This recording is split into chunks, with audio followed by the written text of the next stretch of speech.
Nous sommes au cœur de l'émission intitulée L'heure de la solution.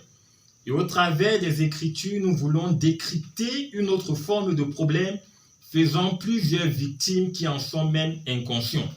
Le thème du message d'aujourd'hui est intitulé L'arbre qui cache la forêt. Nous nous sommes référés ce soir au livre de Marc chapitre 5 et nous avons lu à partir du verset 1er jusqu'au verset 20. Et nous pouvons comprendre au travers de ce passage que l'être humain a tendance à négliger certains détails lorsqu'il est confronté à une problématique. Et cette approche empêche les hommes de voir le problème dans son ensemble de telle manière qu'il est difficile d'estimer la gravité du problème et d'entrevoir une solution adéquate. Mais devant Dieu, rien n'est caché. Et lorsqu'un homme porte l'Esprit de Dieu en lui, tous les détails apparaissent. Et je prie afin que le Seigneur te révèle ce soir les détails cachés dans ta vie qui influencent négativement un domaine de ton existence au nom puissant de Jésus-Christ. Marc, dans son 5e chapitre, nous raconte l'histoire d'un fou, l'histoire d'un malade mental, l'histoire d'un disjoncté, mais surtout l'histoire d'un possédé. Les parents et les membres de la famille de ce monsieur étaient déjà à bout de force. Ils avaient tout essayé. Cette histoire démontre par-dessus toute chose que la distance n'est pas un obstacle pour Dieu, dans la mesure où les conditions d'un individu amènent Dieu à faire le premier pas. Jésus s'est déplacé vers cet aliéné de la même façon que Dieu, par ce message, fait le premier pas vers toi pendant que tu l'écoutes. La folie, tout comme la possession, ne consiste pas seulement à perdre tous ses sens, mais aussi à vivre sous l'influence des personnes ou des esprits malsains. Cette histoire démontre que tout problème apparent peut simplement être une diversion qui empêche de discerner et de détecter les vrais problèmes qui conduisent une vie à la dérive. Cet homme est un coureur de jupons. Le fait qu'il semble être un coureur de jupons n'est qu'un problème apparent qui cache plusieurs autres problèmes. Quand Jésus se tient devant un tel homme, il pose la question de savoir comment t'appelles-tu? Pas parce que ton nom est intéressant, mais simplement parce qu'il veut révéler et exposer la somme des problèmes cachés dans ta vie qui sont causés et entretenus par des esprits qui se cachent derrière un démon, derrière un meneur de troupe. Comment t'appelles-tu? Légion. Parce que nous sommes plusieurs, mais on ne voit que moi, le meneur de troupe, responsable de la violence. Comment t'appelles-tu? Légion. Parce que nous sommes plusieurs, mais on ne voit que moi, le meneur de troupe, responsable de cette envie de suicide. Comment t'appelles-tu? Légion. Parce que nous sommes plusieurs, mais on ne voit que moi, le meneur de troupe, responsable de la légèreté spirituelle. Comment t'appelles-tu? Légion. Parce que nous sommes plusieurs, mais on ne voit que moi, le meneur de troupe, responsable du cancer. On ne voit que moi, qui suis responsable d'un problème apparent aux yeux des hommes. Comment t'appelles-tu? Parce que tout réseau satanique caché doit être exposé. Comment t'appelles-tu? Parce que toute fédération de puissance diabolique doit être disloquée. Comment t'appelles-tu? Parce que toute conspiration démoniaque doit être dissoute. Comment t'appelles-tu? Parce que toute maladie sponsorisée par le monde des ténèbres doit être éradiquée par la puissance de la résurrection. Et je déclare que la puissance de la résurrection te localise, où que tu sois en ce moment, au nom puissant de Jésus-Christ. Et même cliniquement parlant, on évoque les cas de maladies qui fragilisent l'organisme afin de donner accès aux maladies opportunistes. C'est à peu près de quoi il est question dans ce message. Un problème qui ouvre les portes à d'autres problèmes, au point où ta vie est occupée par une légion de problèmes ayant tous un but précis. La mission de ces démons dans la vie de cet homme dont le nom n'est pas révélé, n'était pas seulement de semer le trouble dans sa vie ou d'imposer la détresse aux membres de sa famille, mais le but ultime de ces esprits méchants était d'abréger la vie de cet homme sur la terre en dévastant les domaines sensibles de sa vie. Sa vie sentimentale était fragmentée en pièces. Sa vie académique était interrompue. Sa vie professionnelle était embrigadée. Sa vie sociale, psychologique et mentale était l'objet d'une possession chronique ou d'une oppression permanente. Et par-dessus toute chose, sa vie spirituelle était engloutie et enterrée dans un cimetière spirituel. Par conséquent, même son salut était en danger. Alors, lorsque Jésus s'est impliqué dans son problème, de la même façon que je l'invoque afin de l'impliquer dans ton problème, ces esprits méchants ont demandé la permission d'achever la mission en prenant plutôt la place ou la vie des pourceaux en remplacement de la vie de cet homme. Une vie en remplacement d'une autre vie. La vie des pourceaux en remplacement de la vie de cet homme qui vivait en plein cimetière. Et ce soir, je parle du Jésus qui a donné sa vie en remplacement de toutes les malédictions qui pouvaient peser sur ta vie. Je parle du Jésus qui a donné sa vie afin de te donner la supériorité sur la légion des démons pouvant oppresser ta vie pendant un temps d'ignorance. Je parle de ce Jésus qui t'étend la main ce soir de la même façon qu'il l'a fait par le passé afin de te sortir de toute position inconfortable. Nous parlons de l'arbre qui cache la forêt.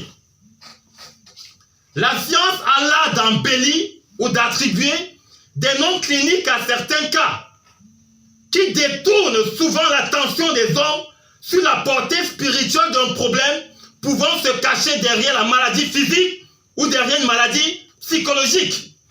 Scientifiquement parlant, on aurait pu dire que ce Gadarénien souffrait d'un stress post-traumatique aigu ou d'une dépression émotionnelle due à une instabilité affective.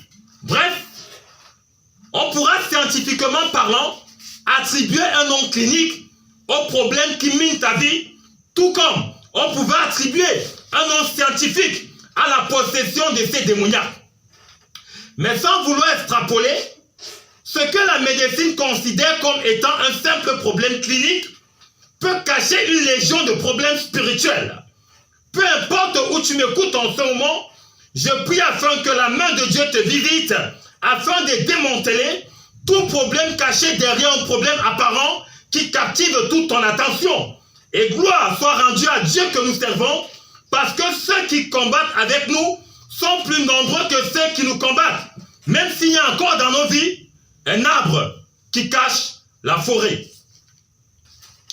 Et un problème ne vient jamais seul. Soit nous héritons un problème, soit nous provoquons nous-mêmes un problème de façon consciente ou involontaire. La Bible ne révèle pas ce qui a été à l'origine des problèmes liés à la possession de ces Gadaréniens. Mais libre à nous de supposer qu'il avait peut-être choisi la voie de la facilité financière en utilisant un porte-monnaie magique sans savoir qu'il y avait un revers caché. Peut-être qu'il avait essayé de s'enrichir en empruntant un chemin tortueux ou occulte. Peut-être qu'il avait été victime d'un mauvais sortilège parce qu'il avait couché avec la femme d'autrui ou parce qu'il avait escroqué l'argent d'autrui.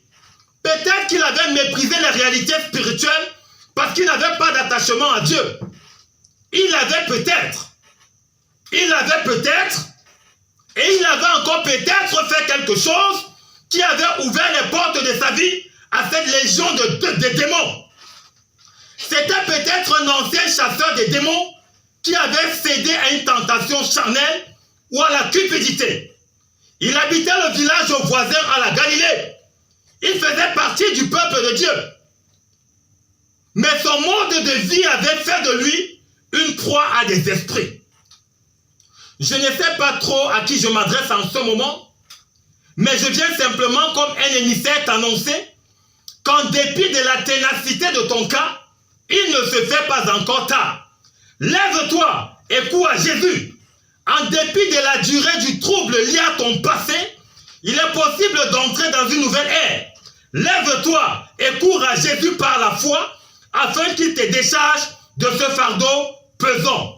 Nous parlons de l'arbre qui cache la forêt.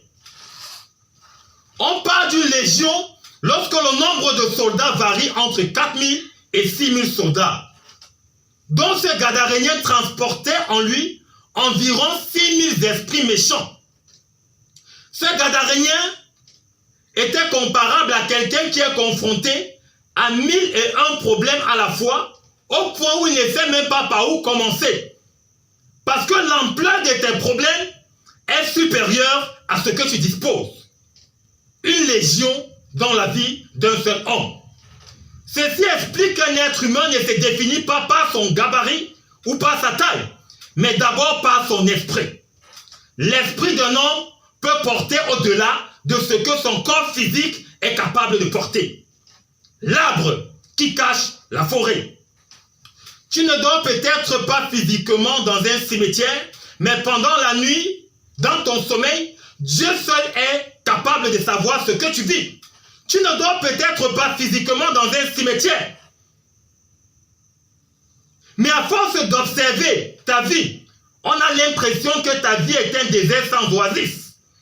Tu ne dors peut-être pas physiquement dans un cimetière, mais tu es un cadavre ambulant simplement parce que tu as fermé les portes de ton cœur aux attentes de Dieu pour mener une vie qui te semble convenable.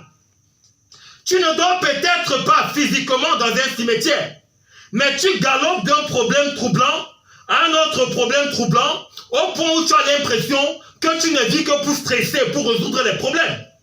L'échec permanent est devenu ton deuxième prénom. L'échec permanent est peut-être le synonyme de ton nom.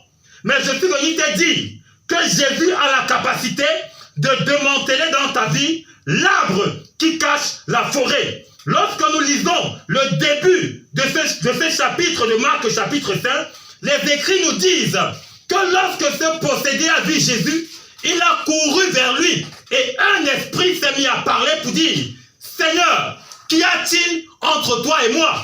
Et lorsque nous allons plus loin, nous nous rendons compte que Jésus a discerné que le démon qui parlait n'était qu'un meneur de troupe, parce que ces démons cachaient plusieurs autres esprits méchants qui étaient responsables des problèmes distincts dans la vie de cet individu. Et cet individu dormait dans un cimetière au quotidien et sa vie était déjà enterrée de façon précoce. Et ce soir, je suis en train de m'adresser à toutes les personnes dont un domaine de ta vie est enterré dans un cimetière spirituel. Pendant que nous parlons de l'arbre qui cache la forêt, je proclame dans ta vie que toute situation ensevelie dans ta vie, tout problème permanent, tout ce qui caractérise un sommeil spirituel, un cimetière spirituel dans ta vie, reçoivent maintenant la visitation de la puissance de la résurrection au nom puissant de Jésus-Christ. Ta vie est la caractéristique de l'arbre qui cache la forêt. Lorsqu'on te regarde, on te définit par un défaut principal, ne sachant pas que derrière ces défauts se cachent plusieurs alliances, se cachent des séquelles de ton passé qui influencent ta vie sur plusieurs autres domaines au point où tu te retrouves en train de manifester les critères de ces défauts. Quand on te regarde, on te définit à partir d'un seul problème, sans savoir, par discernement venant de l'Esprit de Dieu, que derrière ta vie se cachent plusieurs alliances, plusieurs conspirations, dont le but est de te stresser, dont le but est d'abréger tes jours sur la terre en t'imposant un AVC. Mais je suis venu ce soir t'annoncer que ça ne sera pas ton partage au nom puissant de Jésus. Les ennuis et les tracasseries qui retiennent souvent l'attention ne doivent forcément pas captiver toute ton attention au point de ne pas voir au-delà de ce qui frappe à l'œil. Et pendant que vous êtes en train de méditer sur ce message, je prie afin que l'Esprit de Dieu accorde à chacun d'entre vous de discerner si, véritablement parlant, derrière ce problème qui semble te préoccuper, ne se cache pas une multitude de problèmes dont l'objectif est d'assaillir un autre domaine caché de ta vie. Que le Seigneur bénisse sa parole et que le Seigneur te bénisse. Nous ouvrirons le standard dans quelques minutes et nous vous communiquerons les différents numéros à travers lesquels vous pourriez appeler ou envoyer vos SMS afin qu'ensemble nous puissions procéder à des moments de prière, à des moments de proclamation, à des moments de déclaration, à des moments de prophétie, à des moments de visitation divine. Que le Seigneur vous comble de ses bienfaits dans le nom de Jésus notre Sauveur et Rédempteur. Amen. Amen. Amen.